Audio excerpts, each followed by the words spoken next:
आपको मर्द की वो 4 विशेषताओं के बारे में बताऊंगी, या ये कह लो वो 4 बातें जो अगर कोई औरत समझ ले तो वो किसी भी मर्द को बड़े आराम से हैंडल कर सकती है, चाहे फिर वो उसका बॉयफ्रेंड हो या फिर उसका पति। वैसे तो हर आदमी की अपनी अपनी स्पेशलिटी होती है, लेकिन ये 4 बातें ऐसी हैं जो ज्यादातर मेल में पाई जाती है। और वो क्या है? नंबर 1, तो सबसे पहली विशेषता जो कि बहुत ही बेसिक सी साइकोलॉजी है कि ज्यादातर जो मेल है वो कॉम्पिटिटिव नेचर के होते हैं, और ये उनका कंपटीशन तब उस लेवल पे ज्यादा बढ़ जाता है जब बात किसी फीमेल के दिल जीतने की हो। मतलब अगर एक लड़की के पीछे 2 लड़के हैं तो वहां पर उनके बीच में जो कंपटीशन है वो चरम सीमा पर पहुंच जाता है। वो उसे इंप्रेस करने के लिए किसी भी लेवल तक जा सकता है। इनफैक्ट वो अपने नंबर बढ़ाने के लिए उस लड़की की नजरों में दूसरे आदमी को डाउन करने में भी कोई कसर नहीं छोड़ेगा कि क्या कमाता है ये, ओप्पो लेकर घूम रहा है, पूरे दिन तो स्कूटी पे फिरता रहता है, और कह रही है कि तो बहुत अच्छा कमाता है। तो ऐसे में जब 2 लोगों के बीच में कंपटीशन की फीलिंग होती है पर्टिकुलर उस लड़की के लिए, तो कहीं ना कहीं उस लड़की के लिए ही फायदेमंद होता है। अब ये डिपेंड करता है उस लड़की के ऊपर कि वो दोनों में से किसी एक को रिजेक्ट करती है या दोनों को ही रिजेक्ट कर देती है या किसी एक को पसंद कर लेती है, ये उसकी अपनी चॉइस है। और देखो, ये जो कंपटीशन है ना, ये कहीं ना कहीं मैरिड कपल के भी बीच में देखा जाता है। जैसे मान लो कि 2 बहनें हैं, तो एक का हस्बैंड दूसरे को देख के खुशी नहीं होगा कभी भी, हमेशा यही रहेगा यार तू बड़ा ज्यादा तारीफ करती है अपने जीजा की, मुझे तो नहीं लगता कि कुछ ऐसा कमाता होगा खास, अगर इतना मैं कमाऊं ना तो सोने के बर्तनों में खाऊं। जगह देख ले तेरे जीजा को भी, अपने बच्चे का एडमिशन कराना था, बड़ा रेपो वाला बनता है, पोजीशन वाला बनता है, किसी काम आया हमारे वो। तो इस तरह की चीजें होती हैं। ज्यादातर जो मेल होते हैं वो कॉन्स्टेंटली सेक्स के बारे में सोचते हैं। सेक्स उनका साइकोलॉजिकल पर्पज या ये कह लो मिशन होता है। अब यहाँ जो मैं बातें बोल रही हूँ, प्लीज ये मत समझना सबके लिए बोल रही हूँ, मैक्सिमम लोगों की बात कर रही हूँ। हो सकता है आप मैक्सिमम में ना आते हो, लेकिन ये देखा गया है कि ज्यादातर जो मेल होते हैं उन्हें डर्टी सेक्स पसंद होता है, गंदा सेक्स। और उनकी जो फैंटेसी होती है बहुत ही वाइल्ड होती है, इमेजिनेशन बहुत वाइल्ड होती है। और ये भी देखा गया है कि ज्यादातर जो मेल होते हैं वो एक्स्ट्रा मैरिटल अफेयर के चक्कर में तब पड़ते हैं जब उनकी बीवी प्रेग्नेंट होती है। एक आदमी की इमेजिनेशन बहुत ही वाइल्ड होती है, भले वो अपनी इमेजिनेशन को, अपनी फैंटेसी को एक्सप्रेस करे या ना करे। अब तीसरी चीज, एक आदमी का जो मिशन होता है, जो उसका गोल होता है, बहुत ही क्लियर होता है कि अगर किसी फीमेल ने उसे सेक्सुअली स्टिमुलेट कर दिया, उसके बाद उसके दिमाग में और कुछ चलने वाला नहीं है, उसका जो माइंड है वो और कोई फंक्शन करेगा नहीं जब तक उसका वो पर्पस सॉल्व ना हो जाए। लेकिन वहीं दूसरी ओर अगर कोई फीमेल है और वो सेक्सुअली ऑलरेडी अराउज्ड है, लेकिन उसे बीच में कोई काम याद आ गया अपना, लाइक कपड़े भीगे हुए यार धोने थे, या कोई और काम उसे पेंडिंग याद आ गया, तो मतलब इतनी वजह उसके लिए काफी है अपना माइंड डाइवर्ट करने के लिए। लेकिन वहीं दूसरी तरफ अगर कोई मेल उत्तेजित हो गया तो उसका जो ध्यान है, उसका जो फोकस है, उसकी जो एनर्जी है वो पूरी उस औरत के ऊपर लग जाती है।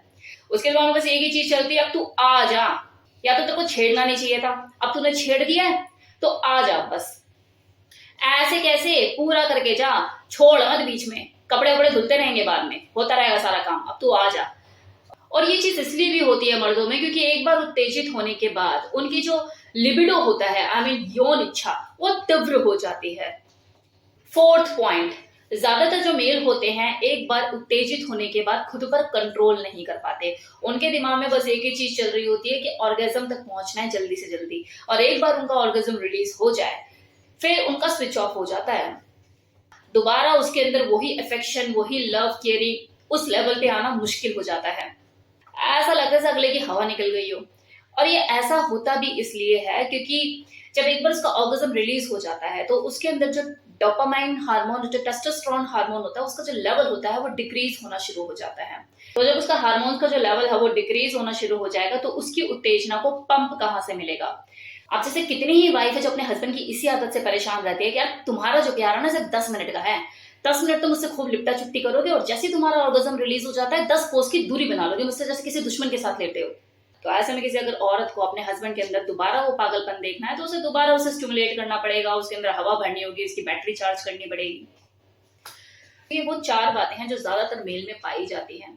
इसे आप खूबी भी कह सकते हो, विशेषता भी कह सकते हो, कुछ भी कह सकते हो, अपने हिसाब से जो चाहे वो समझ सकते हो। लेकिन ये बात फैक्ट है कि अगर किसी औरत को इन चीजों का अपने हस्बैंड में पता लग गया कि इसमें ये चीज है, ये चीज है या ये चीज है, चारों में से कोई भी, ये चारों ही हैं, तो वो इसे समझ के बहुत अच्छे से अपने हस्बैंड को हैंडल कर सकती है और टाइम आने पर अपने हिसाब से उसे यूज भी कर सकती है अपने फेवर में। अभी एक लड़की ने मुझे इंस्टा पे सवाल किया था कि मैम डोमिनेंट मेल और पॉसेसिव मेल ये दोनों एक ही चीज होती है या दोनों में कोई डिफरेंस होता है, और अगर डिफरेंस होता है तो कैसे पहचाने। तो डियर, ये डोमिनेंट और पॉसेसिव दोनों अलग अलग चीजें हैं। डोमिनेंट मेल हो सकता है एक बार को पॉसेसिव नेचर का भी हो, लेकिन पॉसेसिव मेल जरूरी नहीं कि वो डोमिनेंट भी हो। जो डोमिनेंट नेचर के जो मर्द होते हैं वो इजीली किसी के कंट्रोल में आते नहीं है। कोई अगर फीमेल अगर उनके साथ और वो फेमिनिन या सबमिसिव नेचर की है तो वो भूल जाए कि वो उसे कभी कंट्रोल कर पाएगी, लेकिन वहीं अगर कोई डोमिनेंट फीमेल है वो उसे बहुत अच्छे से कंट्रोल कर सकती है। अब अगर कोई डोमिनेंट मेल है जिसकी शादी अगर किसी फेमिनिन या सबमिसिव नेचर की किसी लड़की से हो जाती है तो समझो उसे जिंदगी भर कंप्रोमाइज करके चलना पड़ेगा। मतलब उसके नेचर में सुनना नहीं है, उस लड़की को सुनना पड़ेगा, आदत डालनी पड़ेगी उसे। और डोमिनेंट मेल आपको कंट्रोल नहीं करेगा, आप खुद उसके कंट्रोल में आ जाओगी क्योंकि उसकी पर्सनालिटी ऐसी होती है। लेकिन वहीं जो पॉसेसिव मेल होगा वो आपको कंट्रोल करने की कोशिश करेगा, मतलब वो आपके ऊपर आपको फिजिकली आधिपत्य जमाने की कोशिश करेगा, हर तरीके से वो चाहेगा कि आप उसकी कंट्रोल में रहो। डोमिनेंट मेल को ये चीज करने की जरूरत नहीं पड़ती, आप अपने आप ही सरेंडर करते हो उसके सामने। जो डोमिनेंट पर्सनालिटी के जो लोग होते हैं वो एक तरह से सेक्सुअल बुल होते हैं, क्योंकि इनकी पर्सनालिटी ऐसी होती है कि कोई भी फीमेल चाहे वो डोमिनेंट हो, सबमिसिव हो या फेमिनिन हो उसकी तरफ अट्रैक्ट हो जाती हैं। और अगर कोई फीमेल इस तरह के मेल से सेक्सुअली इंटीमेट होने की सोचती भी है तो he is so good on bad, अच्छे परफॉर्मर होते हैं। लेकिन अगर आप शादी के पॉइंट ऑफ व्यू से सोच रही हैं तो कीप अवे, आपको ही दिक्कत होगी अगर आप फेमिनिन है तो। अब बात करते हैं कि पर्टिकुलर पर्सन पॉजिटिव नेचर का है या डोमिनेंट है, ये कैसे जाने। तो ये मान लो कि आप अपने पार्टनर को डेट कर रहे हो पब्लिकली और किसी भी पब्लिक रेस्टोरेंट में कहीं भी आप गए हो, मिले हो और वहां आप थोड़ा सा टाइम स्पेंड कर रहे हो और आपने बहुत ही सेक्सी आउटफिट पहना हुआ है और सबकी नजरें आपके ऊपर है, कहर ढा रही हैं आप, तो उस वक्त वो सब कुछ देखेगा, सारे नजारे करेगा कि हाँ कौन कौन कैसे कैसे देख रहा है, लेकिन आपको बोलेगा नहीं, शो कुछ नहीं करेगा, अंदर ही अंदर जलता रहेगा, सब चीजें करता रहेगा, उसे प्राउड भी फील हो रहा होगा कि हाँ मैं किसी के साथ हूँ और दुनिया उसको देख रही है। उसके अंदर एक कॉम्पिटिटिव फीलिंग भी उसको हिट करेगी, एक सेक्सुअल जेलस भी उसके अंदर क्रिएट होगी, लेकिन वो आपको बोलेगा नहीं। लेकिन हाँ बाद में कभी भी जब वो घर पर होगा या आपके साथ कभी अकेले में जब वो आपके साथ सेक्स करेगा तो सेक्स का जो रूप होगा उसका बहुत ही रफ होगा और उसके सेक्स के तरीके से आपको वो फील करा देगा कि वो आपके ऊपर अपना होल्ड बना रहा है, आपको अंदर ही अंदर एहसास करा देगा कि हाँ यू आर माइन, कि आप उसकी हैं। उसके सेक्स करने के तरीके से, उसका होल्ड बनाने के तरीके से आपको समझ में आ जाएगा ही इज अ डोमिनेंट। बोला कुछ नहीं लेकिन जतवा दिया।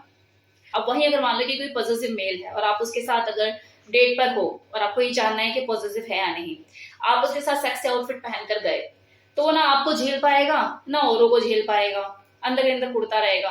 और हो सकता है उस दिन तो आपको कुछ ना कहे क्योंकि फर्स्ट टाइम आप उससे मिले हो, लेकिन जैसे ही थर्ड या फोर्थ डे आगे बढ़ते हैं आप और थर्ड या फोर्थ डेट पे वो आपको बोल देगा, टोक देगा कि यार इस तरह के कपड़े मत पहना कर, यार ऐसा मत पहना कर, वैसा मत पहना कर, इतना वेस्टर्न बनने की क्या जरूरत है, सिंपल भी तो बन सकती है ना, मैं तो वैसे ही पसंद करता हूँ, तो मुझे हर चीज में अच्छी लगती है, लाइक दैट। तो वो आपको हर तरह से कंट्रोल करने की कोशिश करेगा, आपके ऊपर बाउंडेशन लगाने की कोशिश करेगा। ये उसका तरीका अपना कंपटीशन फेस करने का, वो लोगों को तो फेस नहीं कर पा रहा है, उनकी नजरों को तो नहीं झेल पा रहा है, ठीक है, तो वो आपको ही दबाने की कोशिश करेगा कि आपकी तरफ लोग ना देखें, या आपको ऐसा लगेगा एक बार को आगे क्या मैं जेल में हूं क्या किसी, कि मेरी तो जिंदगी हेल बना के रख दी इसने, इतना भी कॉन्फिडेंट नहीं है, ना खुद को संभाल सकता, ना मुझे संभाल सकता, ना दुनिया को संभाल सकता। तो ये था मेरी तरफ से फुल डिटेल जिसमें मैंने मर्दों के कैरेक्टरिस्टिक्स के बारे में आपको बताया। Thank you.